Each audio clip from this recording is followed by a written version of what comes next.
Hello students, this is exercise number 15 of the Progressive Monthly Magazine, December 2021, on the speed of 100 words per minute. Start. My colleague, the Honorable Minister of Defense, will no doubt deal with the broad issues raised in this debate and with the criticisms and suggestions made. I have intervened to draw the attention of the House to certain broad and basic principles of the lines of defense, and more especially the problems that we have to face. I have noticed in the course of the debate today a certain concern and anxiety about recent events, amounting almost to an apprehension lest India might be attacked by our neighboring country and we might not be ready for it.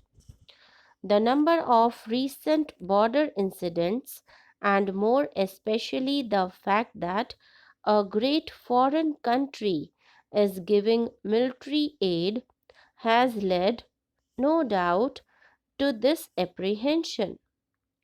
It is perfectly true that the situation today in regard to the defense, if India has been very much affected by factor of military aid coming in from a great country, and we have to view this situation in this new light. The honorable members who spoke just before me asked us to have the latest equipment and the best training. What exactly does that mean? In nothing, I think, has there been such a great technological improvement as in war equipment. Of course, the latest example of that, the final example, is the nuclear weapon, atomic bomb, or hydrogen bomb. That is the culmination of this process. It means that no country in the world, excepting the two great powers, is adequately defended because only they have enough of these nuclear weapons. How, then, does one judge the adequacy of a country's defense? Obviously, if some power which has nuclear weapons at its disposal choose to attack India from the purely military point of view, we have little defense. It may be that from other point of view we may yet be able to meet this menace of the atomic bomb because a people that have vitality, strength and unity, and a people that will not surrender whatever happens, can never be defeated.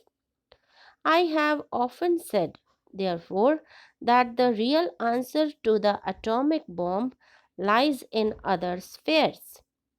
I mention this because in the final analysis, what counts is not your soldier or your military weapon, but the spirit of unity of the people, the will of the people to survive in spite of every difficulty and every menace present here.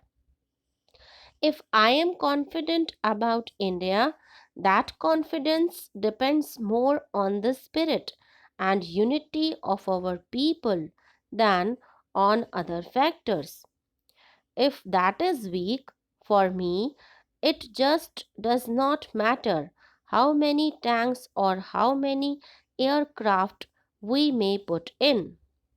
Technology has developed so rapidly that if, unfortunately, there is a great war in the future, probably every book that has been written in the past about warfare and every weapon that was used during the last war and previously would be out of date.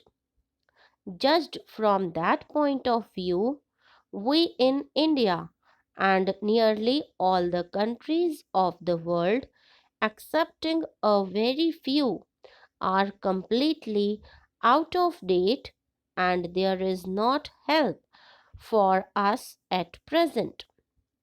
What is the equation of defense? In what lies the strength of a people for defense? Well, one thinks immediately about Defense Force Army, Navy, Air Force. Perfectly right. They are the spear of defense. They have to bear the brunt of any attack. How do they exist? What are they based on? The more technical armies and navies and air forces get, the more important becomes the industrial and technological base of the country. You may import a machine or an aircraft or some other highly technical weapon, and you may even teach somebody to use it, but that is a very superficial type of defense because you have not got the technological background for it. If spare parts go wrong, your whole machine is useless.